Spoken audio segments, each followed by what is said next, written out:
Blog Talk Radio. Welcome to Love, Life, and Law of Attraction with Lisa Hayes.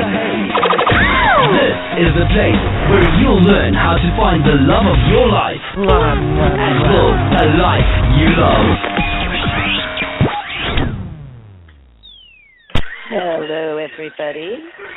Welcome to Love, Life, and Law of Attraction. I am so excited to be here because I haven't done a radio show for long enough that I'm not even sure I can remember how to work the dashboard.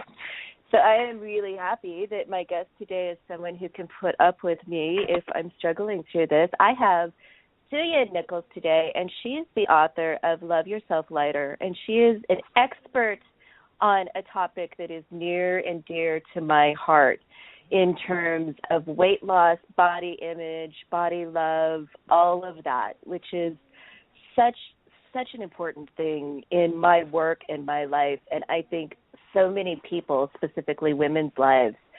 So I am so excited to have you here today, Suyin. Take a minute for those of us who are listening who don't know you to give us kind of a brief introduction and some information about what brought you to this work. Great. Hi, Lisa. Thank you so much for having me on today. My name is Suyin Nichol. I am a weight and body image coach. I am the author of Love Yourself Lighter. As Lisa already mentioned, the subtitle is How to End Your Weight Struggle by Changing the Way You Think. And I teach open-minded women how to use self-love to end their weight struggle. And, so that they can feel relaxed around food, feel good in their bodies, and enjoy their lives more fully. The weight struggle can be a full-time job, as anyone who's struggled with their weight knows. It's always, what can I eat today? What can't I eat today? It's a huge distraction in one's life. And I help my clients work with the reasons, finding out the reasons why they're overeating in the first place. So it's all mental. It's all like basically it's your belief systems and your connection with yourself. And I know that your show, Lisa, is a relationship show, but of course we know that the most important relationship you can ever have is with yourself. And I didn't learn this until way, way down the road. I was always seeking externally for validation, and, that was part of my weight issue. It's like I thought I had to weigh a certain number on the scale in order to be valuable. And it took a long road to, figure out that that's not what this game is about. What helps and facilitates the healing is getting connected with yourself, becoming your best friend. And I know that sounds cliche, but it really works. When you are on your own side, you make choices that benefit you with your health, with your finances, with your relationships. Your whole life is better when you like yourself. And that's what I help my clients do, is shift from self-loathing to self-loving. Yeah, I think you're absolutely right. Like that relationship with yourself, every relationship is fragile or riskier than it needs to be if you don't have that self-love in place. I mean, it's foundational to everything. And unfortunately, I think maybe that there are generations of women coming on now who get this in a different way. But for most of us, we didn't get it in the beginning. I mean, it's lessons learned along the line that really brings us to that point where we can embrace that. I mean, tell us a little bit about your story, kind of your journey in this process, if you could. Yeah, as I finished talking, I was like, I didn't answer that second part of the question, so thanks for asking again.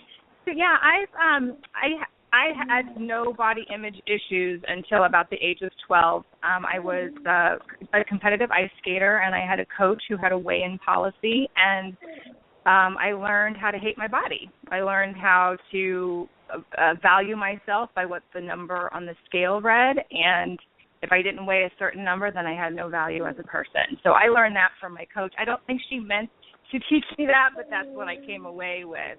And I held that belief for a really, really long time. And I had a lot of compulsive eating issues. There's a term now that wasn't back then. It's called orthorexia, and it's like this. I guess it's an addiction to like health. I could tell you every calorie. I could tell you gluten. I could tell I knew everything. I was like obsessed with it. But it was again a full-time job because that's all I focused on was like, what can I eat? What can I eat? It was insane. So about 10 years ago, I was introduced to weight loss coaching. Didn't even know that was a thing, but it is. And I was able to lose 50 pounds from my highest recorded weight. And, I changed my exercise habits and the way I cared for myself, and that's how I was able to lose weight. Of course, I needed to address the mental issues of why I was carrying the weight in the first place, and that's what weight loss coaching did for me. But I became an exerciser. I wasn't an exerciser before, and I had, developed a workout routine where I was working out twice a day. I would walk for almost an hour at lunchtime, and then I would go to the gym at night. And this was great, helped me keep my weight off, what have you. But then that kind of schedule caused me to have bone spurs in both feet and plantar fasciitis, which hung on for like 5 years. It was so awful. Right. It was so painful with like nerve pain up my leg. And, my doctor's like, you have to get, stay off your feet. And I was like, but I'm a weight loss coach. I'm going to gain weight, and sure enough, I did. Of course, if I'm not working out twice a day, like I'm changing my habits, but I kept on with my healthy eating habits, and I kept up with my self-coaching practices, but of course not working out twice a day. I did put on some weight, and that's where the self-love piece came into my life. I had to learn to love myself no matter the weight number. I still kind of carried that weight number stuff from my adolescence, from the ice skating. So, I had to figure that out, and that was the piece that really shifted for me, connecting with you. I mean, I was on your show 5 years ago, and then I was on your show pretty much like every year since then, except for last year. That's when I was writing my book.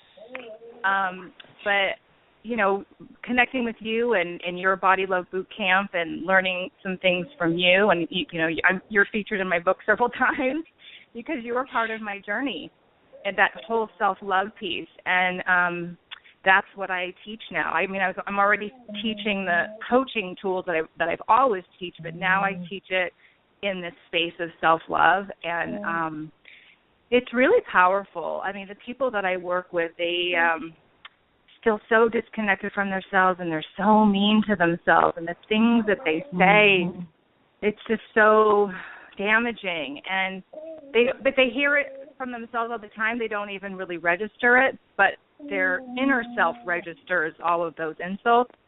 And it's really hard to take care of yourself and take care of your body when you're in that self-loathing place. You're not going to take care of something that you don't like or you ignore.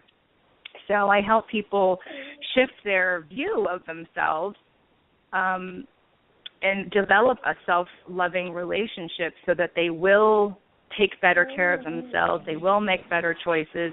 And it's from a place of I want to, not a place from I have to. Right. I mean, you said something I think that was really critical for me in my journey down this particular road, the word ignore. Because I got to a place where I quit hating on my body. Like, I broke that habit. I did. I broke the habit of saying those really crappy things to myself, and I stopped all of that. But then I moved into this sort of purgatory place of just ignoring that I had a body altogether.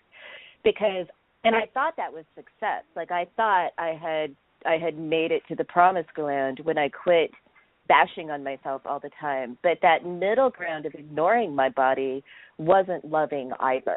I mean, it really, that was a whole different ballgame. Like, I had to take that extra step to really develop a relationship with my body in a way that I could do what you just said, take care of it because I loved her, not necessarily because I had to. I think that was big for me.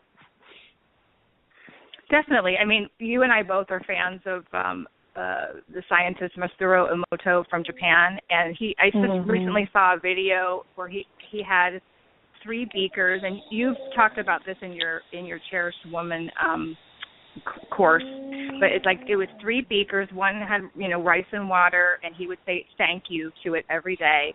The middle one, he would say you're an idiot to the rice and water in this beaker, and then the third beaker with rice and water he just completely ignored. So over time, the beaker that he said thank you to every day was properly fermenting, and it had a nice aroma. The middle one where he said you're an idiot was rotting, but so was the one that was ignored. So it didn't receive negative words, but it received nothing. It received nothing. So both of those were rotting, which I thought were really interesting. So the putting yourself down and the ignoring pretty much has the same outcome. Effect, right? So, yeah. I mean, you think about that with babies. I mean, the stories that we hear coming out of orphanages around the world where little tiny babies get what they need. They get food, they get water, they get a clean crib to sleep in, but they don't get any love. I mean, failure to thrive is a real thing. It's a very real thing. And that ignoring piece, I think, is so indicative of failure to thrive. And I think that, I had that relationship, sort of a failure to thrive thing going on with my body for longer than I probably even want to admit. It was so easy to just say, okay, I'm going to stop doing this. But then turning that wide corner to self-love, to body love, was a much longer journey for me. And I think, that's my next question for you, is body love or self-love. That sounds like a sentiment in a lot of ways. And we hear that a lot. And yet almost nobody really teaches you how, what that really means. What are the concrete ways that you can start to love yourself when that seems really foreign in the beginning? Oh, my gosh. It's so funny that you even mentioned this because I just created a free opt-in on my website called The 5 Ways to Start Loving Yourself When You Don't Know How. And the reason why I created that free product is because I was getting emails from women saying, okay, I really am intrigued by the idea of self-love, using self-love to heal my weight issue, but how can I love myself when I'm so overweight? How can I love myself when I screw everything up? It's, they're so disconnected from themselves. And you're right, we're not taught to love ourselves. We're taught the opposite, really. You look at all these ads and stuff, and it's let's figure out what's wrong with you, and then you buy our product so that you can be fixed, there's something wrong with you. And there isn't. And, I rarely look at fashion magazines because I get so angry because I'm you're creating a problem where there isn't one. It's fine if you want to, enhance things, but, when, I don't know, that just bugs me. It makes me angry. So, anyway, so I created this 5 steps. And I won't give it away because it's a gift that I want to give people when they come to my website. But there is that piece of for sure, the first thing is you have to know that it's okay to like yourself. I know that that's not taught, and I know that some people fear that's conceited or frowned upon in some way to like yourself. But you have to.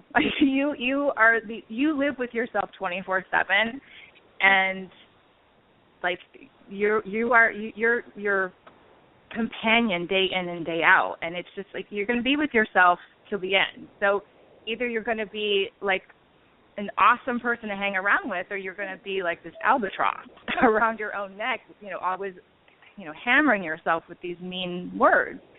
And so one of the steps for sure is changing the way you talk to yourself and changing up that dialogue. And one way to start doing that is just, we call it a thought download. It's what's the tape playing in your head? Get a piece of paper and a pencil, sit down, and write it all out. And a lot of people want to skip this step because they're well, I hear it anyway in my head. I said, no, write it down so you can see with your own eyes what you're saying. And sometimes just looking at the sentences that's repeating in your mind, it's like, ew, I don't want to tell myself that. That's horrible. I would never say that to a child. So if you wouldn't say it to a child, why are you saying it to yourself? So definitely get the thoughts out of your head onto paper so you can see them and evaluate, do I still want to keep telling this to myself? Do I still want to talk to myself this way? And most of the time it's going to be no.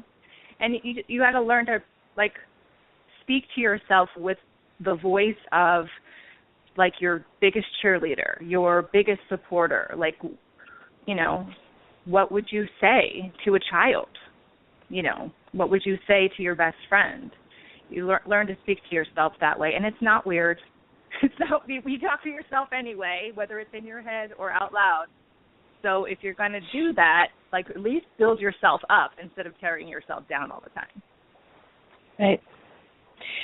It's similar to an exercise that I do with a lot of my clients, and I like your approach, actually, of getting it on paper probably better. Like, I will literally have them wear a blue rubber band, one of those thicker rubber bands, and every time they think a crappy thought, to snap it, just so they can get the awareness that they're doing it, because we're not aware. We run these tapes, and most people have run them for so long that it's not at the top of your conscious awareness when you're doing it. And I will have people email me going, I'm blistered. You know, you might be snapping a little hard at that point, but it might be the volume of thoughts, actually. Like, that awareness of what you're thinking is so critical, and people will resist that, but I do agree. That is a huge, huge first step. Yeah, whether it's the rubber band or the pen and paper, the awareness is what you need, because if you're used to hearing those words in your head, you probably won't take action. But if you are snapping your wrist or you're writing it down and you're seeing what you're saying, it's like, oh, okay, that's a lot. that's not nice. And, you know, like, have some compassion for yourself. And it's like, if this is what I'm saying to myself all day and it's not kind, like, you know, what can I do to change this? Well, and I think the point that you touched on earlier, it's like, okay, if you're really saying those things to yourself, if that's what you're flowing, if that's the attitude that you have towards your body, you're not going to take care of her. I mean, you're not, it's not going, and if you do, it's not going to be a loving act. I mean, the very thing that you do in that state of, like, self-loathing or self-hatred, you could be doing exactly the same thing from a place of self-love, and you're going to get a completely different result, because the chemistry of the self-love is really different. I mean, exercising because you love your body and you want to take care of it is going to feel completely different than exercising because you can't stand to look at yourself in the mirror and you need to burn another 500 calories in the next 60 minutes or, you know, life is going to end. Yeah, I think you're right. I mean, the thing with, like, also with food, like, if you're coming from that self-loathing, self-hate place, and then you, like, put yourself on a restrictive diet, like, you cut out, like, all sugar, all flour, all whatever, like, all fun, you know, it's like a fun-free zone, you know, and you eventually rebel and binge because that's just biologically driven. But if you think about from a loving place, like, I'm an example, like, I was having some digestive issues, so I started keeping a food journal and kind of doing a little bit of an elimination diet. So, yes, I was eliminating sugar and corn and wheat and things like that, but it didn't cause me to backlash with a binge because the belief system behind it was a loving belief system. It's like my stomach and my digestive system isn't working well. How can I fix it?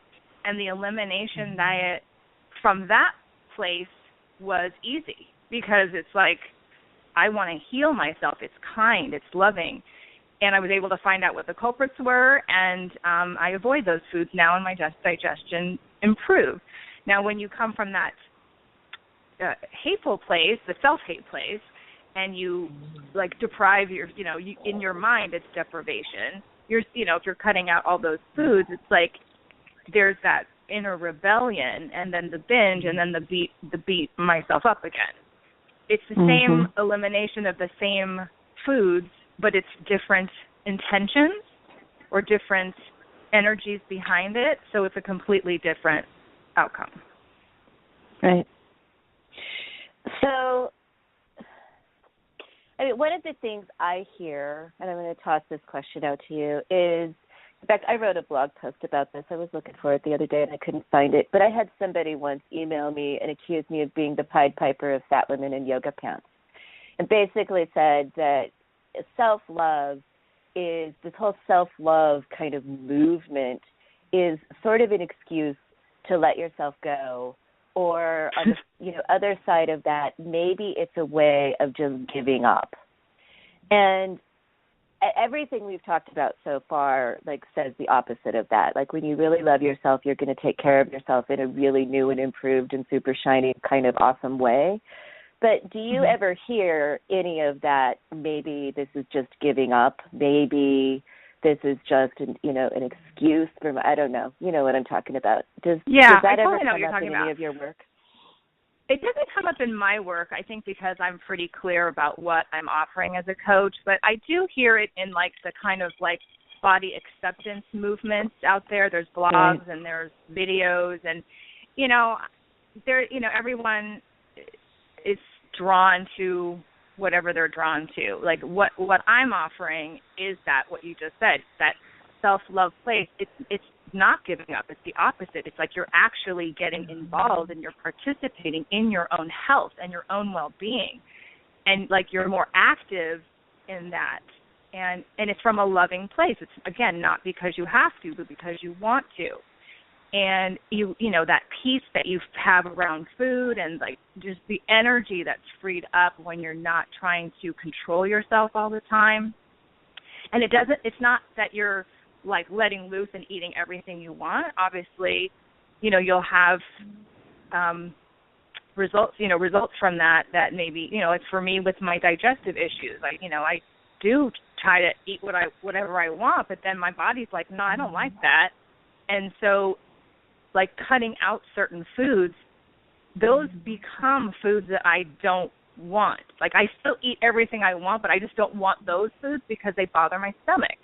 So there's no deprivation. It's really, truly from a place of self-love, and it's not giving up. I think it's a more active connection with yourself. Right. It's kind of just the opposite.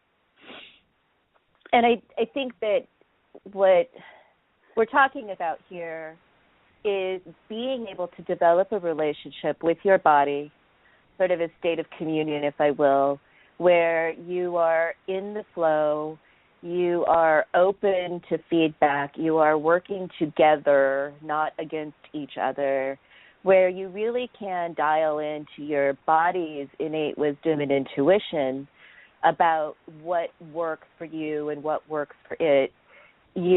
That's a different plane of experiencing your body, your weight, your health, than this sort of diet-driven industry of do eat this, don't do that, do get on this treadmill, don't, it's body wisdom is, I think, really critical probably to the work that you do, and I know to the work that I do, but it's a place that is very difficult to access if you're at war with your body. I mean, there has to be a kind of state, there's at least got to be a truth right there to really be able to access that body wisdom. What do you think? Yeah, I agree. I mean, if you're coming at it with that place of against yourself, this is what I noticed. I mean, because the weight, when people carry extra weight, there's a reason why it's the extra weight that they're carrying is due to overeating. There's a reason why they're overeating in the first place. And usually that reason is a self-protective reason.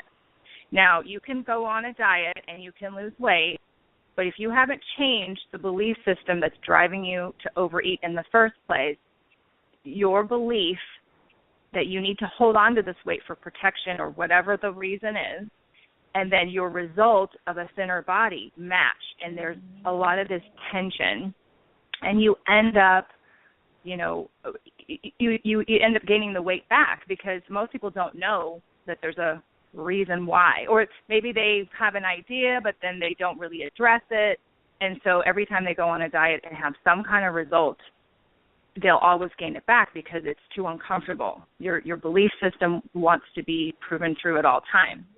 So that negative place, when you're down on yourself, it's like if there's that part of you inside of you that is hiding in some way or being protected by the extra weight, it's a vulnerable place.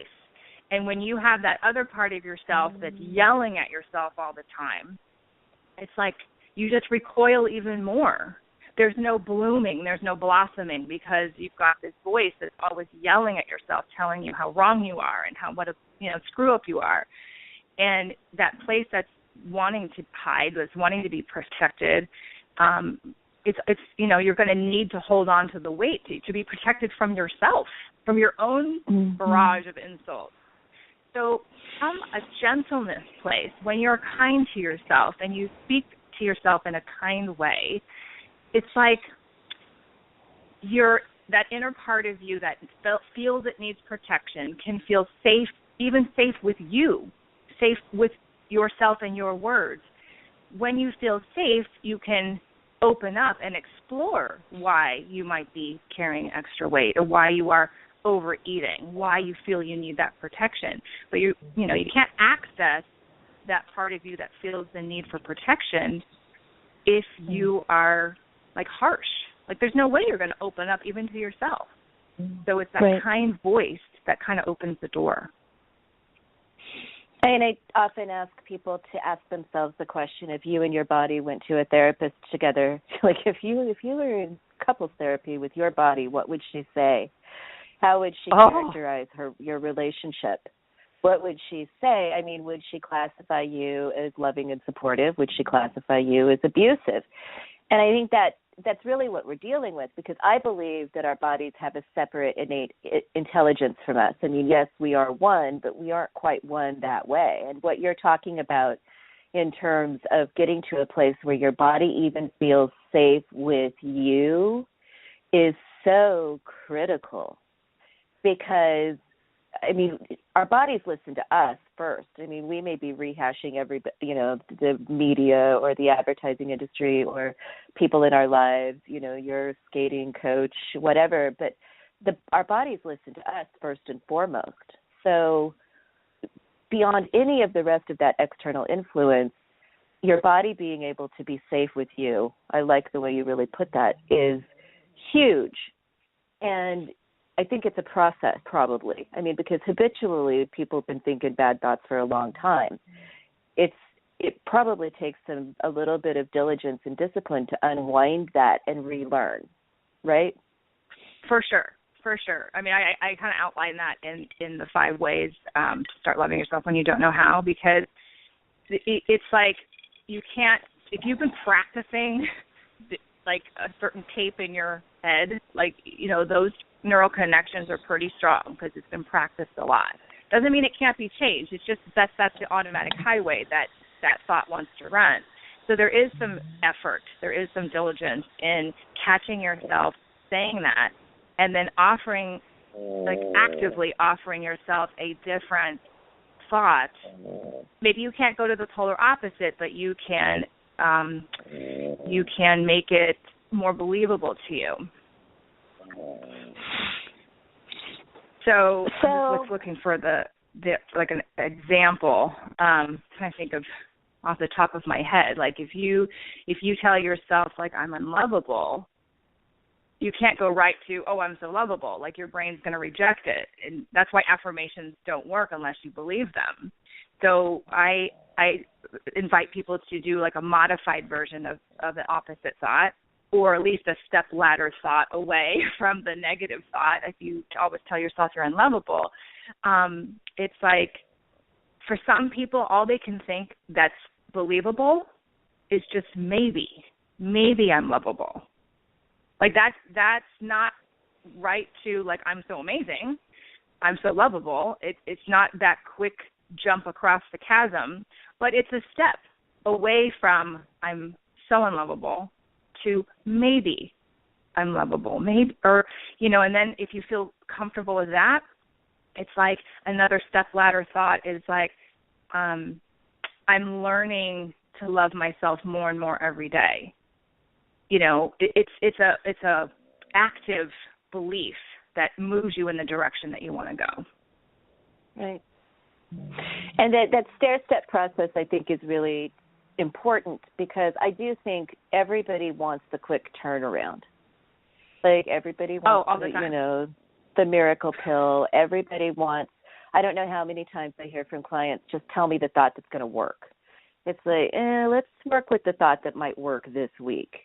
And then if we can nail that, let's work with the next thought that might work next week. That I think people set themselves up for disappointment and maybe heartache and potentially failure when they try and jump those thoughts too quick for the reasons that you just explained. But I also think if you're willing to work the ladder, it doesn't take as much time to get up the ladder as you might think it would, because we're pleasure-driven people. Humans are very pleasure-driven, and let's face it, it feels better to be supportive and nurturing and kind with yourself than it does to be wretched and horrible and, angry with yourself all the time. So kind of buoyed by that desire for pleasure, if you're willing to work the ladder, you can get up it faster than you might really think you will.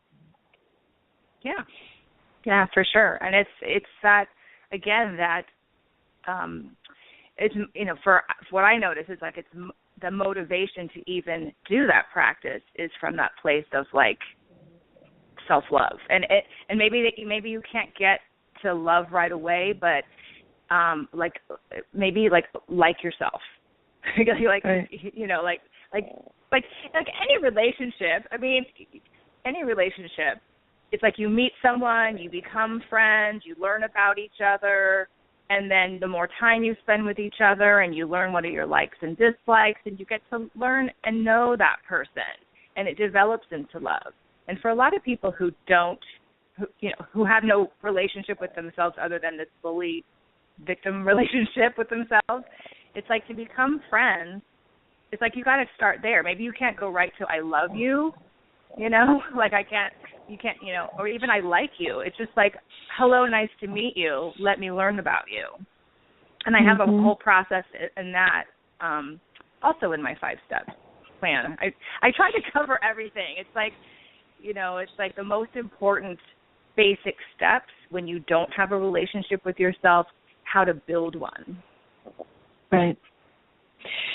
So tell me, because I think that this is probably revealing, like tell me a little bit about your ideal client, like your favorite person to work with. Who is, and I'm going to say woman because that's probably the case most of the time, but who is she? Like what is she thinking? What's her life look like?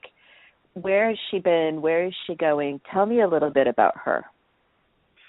Okay, so my ideal client has tried every diet under the sun and cannot keep the weight off because she keeps, diets work for a time being, but you got to do it for the rest of your life. So if you're not going to follow that and then you go back to old habits and you regain the weight, it's like, so I love working with women who are done with dieting. They're done with like the craziness, the mental game that, you play when you put yourself on a diet, and then the subsequent binge, and then the beat up, and then that binge cycle. She's done with that. So, and she's not even looking to weigh like the magic number weight, like the high school weight or the wedding day weight. She just wants to stop overeating. She wants to have a peaceful relationship with food. She wants to like how she feels in her body, and she wants to spend her energy on living her life and not this mental game of the weight struggle. So that's my ideal client. My ideal client, has a great sense of humor. She's got an open mind because, like when I'm teaching, it's not like what you're going to find like at Barnes & Noble's most likely in like the commercial diet books. like what I offer is not available there. So, you have to have an open mind, and you have to be like willing to do a little work. Give yourself that investment of time and energy and focus on changing your relationship with yourself. And so from that place, with that client, with that woman, and, women like that in many ways, what is your ideal best outcome for her? For her, for sure. She understands herself better. She understands how she thinks, which translates to a better relationship with herself, which translates to better treatment of her body. So that may look like the ending of that chronic overeating. She feels very relaxed around food. She can go to parties and buffets or whatever where there's going to be food available. She's going to have total peace around food. She's going to be her relationships with other people are going to be better because when she knows, understands how she thinks and how she's creating a lot of her own drama in her life, and she learns how to stop that, her relationships with other people become better as well. But most of all, it's the chronic overeating and that battle with food every day, that ceases big time. And what is so, I think, powerful about what you're talking about is that's a place everybody wants to be. All of us want to get there. And what very few people really grasp is if you're not there, nothing's wrong with you. You're not broken. You're not, whatever. It's not hopeless. But the things that you just laid out in terms of outcome, there's a skill set there. And like you said earlier in the show, we aren't taught these skills. Some of us had, really great models of children and maybe whatever. We hit the jackpot. But for the most part, this is a skill set that's not taught. So if you don't have those things in your life, if you don't have the body that you love, if you're not at that ideal weight, if you're at war with your body or food, you're not broken. You're just missing very teachable and learnable skills. Oh, I agree. I agree so much. So, okay, is there final thoughts, anything that we've missed that you'd love to share before I give you the chance to tell everybody where to get your wonderful self-love freebie? This is what I want to leave everyone with. Okay, so we're on the cusp of the new year and the New Year's resolution.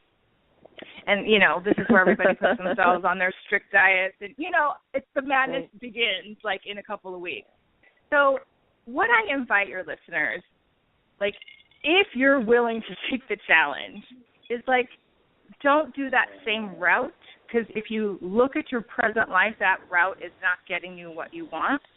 And I'm not going to take credit for this particular sentence, but it's a little meme or poster or whatever, from Pinterest that I found on the internet. And it said, what if you simply devoted this year to loving yourself more? Oh, when I just think of that, my whole body just relaxes. It's instead of putting yourself on the diet and then joining the gym that you're not going to go to, and then you're going to pay the monthly fee, and then you're going to be mad at yourself, skip all that and just devote yourself to loving yourself more this year. And loving yourself more can look like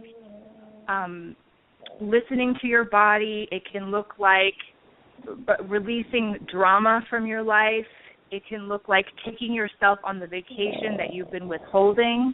Loving yourself could look like treating yourself to a really nice wardrobe, even at the weight and the size that you are right now. Invest in yourself. It could be investing in your education or investing in coaching. There's, loving yourself can look a lot of ways, and you can be creative with ideas because you're not focused on that whole crazy mental weight game that everyone does in January, you'll be freed up from all that, and you can use that energy to be creative in ways to love yourself. I love it. I love it. So, okay, how can people find your loving yourself, your how to do it? What is it called? Tell me what it's called. Oh, it's 5 ways to start loving yourself when you don't know how. So that you can find on my website, loveyourselflighter.com. And so yeah, that's available now. I also have my book, Love Yourself Lighter, How to End Your Weight Struggle by Changing the Way You Think, and that can be found on Amazon. It's in paperback or Kindle, depending on what you prefer. But I had such a wonderful time, writing this book. I mean, it wasn't easy, and it was definitely plagued with procrastination and challenges, but the words themselves, each chapter is like a love letter to the reader. It's like, we're friends, and I want to share with you what I know, and I talk to you like I would talk to you. Like I'm a loving person. I want to help you get out of this diet mentality mindset. And the way that I speak to the reader through my words, it's like that kindness. I've gotten this feedback, so I'm not just talking about myself, but that they can hear my voice, and the way that I treat the reader, it kind of sets the example for how they should treat themselves. Because like you said, a lot of times we don't have models for how to be treating ourselves, and so I treat the reader with love and kindness and compassion, and hopes that they will emulate that same voice and talk to themselves in that same loving way. Mm-hmm. It's an exceptional book, and I don't just say that because I love and adore you. It is a must-read, I would say, for any woman, whether you think you struggle with this or not. And we know that so many do, but it's an incredible, incredible book. So one more time, where's your website? loveyourselflighter.com. And if you want to get Suyin's book and pick up, which I did, you can find that at bodylovebootcamp.com or at my website, lisamhayes.com. Suyin Nichols, you rock. Thank you, Lisa. So do you, sweetie. All right. See, we made it all the way through the first show in like 2 years. I couldn't have been doing the show last year because you were writing your book, and what would I do? So thank you for being with us today. Thank you. Thanks for listening to Love, Life, and Law of Attraction. Tune in next week to learn more about how to find the love of your life and build a life you love.